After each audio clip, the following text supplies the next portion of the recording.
Hello అందరికీ నమస్తే and welcome back to our channel mostly Telugu.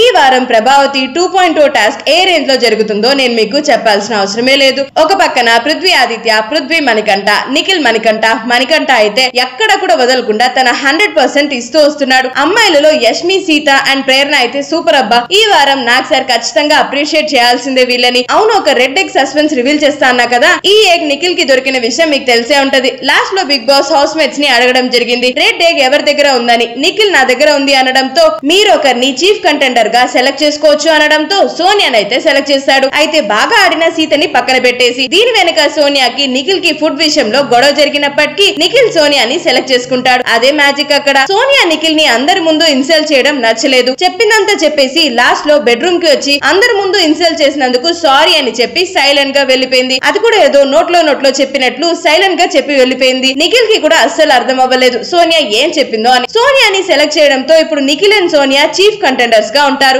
అదేంటి అభయ్ ఉన్నాడుగా చీఫ్ గా అని అనుకుంటారేమో, అభయ్ ఆడే చెత్త గేమ్ కి బిగ్ బాస్ చీఫ్ గా డిస్క్వాలిఫై చేసి పాడేశారు నాయన। అభయ్ ఒక్కడనే కాదు డిస్క్వాలిఫై చేసింది, తన టీమ్ లో ఎవరు కూడా కంటెండర్స్ గా ఉండలేరు। నిఖిల్ రెడ్ ఎగ్ సోనియాకి ఇవ్వడం విషయంలో సీత చాలా ఎమోషనల్ అయిపోతుంది, ఎందుకంటే నిఖిల్ చెప్పాడు కదా సీతకి ఒకవేళ ఇలాంటి సిచ్యువేషన్ లో ఉంటే నేను నీకు ఇస్తా అని, కానీ లాస్ట్ లో గట్టిగా హ్యాండ్ ఇచ్చేసాడు భయ్య। చీఫ్ కంటెండర్స్ కింద టాస్క్ ఒకటి పెట్టడం జరిగింది మన బిగ్ బాస్, దాని పేరు నిదానమే ప్రధానం। సంచాలకుగా అభయ్ అండ్ సీతలు ఉంటారు। నిఖిల్ అయితే ఈ టాస్క్ లో గెలవడం జరిగింది, దీంతో ఇప్పుడు హౌస్ లో నిఖిల్ ఒకడే చీఫ్ గా ఉండడం జరిగింది। ఇంకో ఎక్సైటెడ్ అప్డేట్ ఏంటంటే నెక్స్ట్ వీడియోలో మాట్లాడుకుందాం, అదేంటంటే వైల్డ్ కార్డ్ గా ఎవరెవరు రాబోతున్నారు, ఎక్సైటింగ్ న్యూస్ అప్కమింగ్ వీడియోలో చెప్పేస్తాను, సబ్స్క్రైబ్ చేసి పెట్టుకోండి।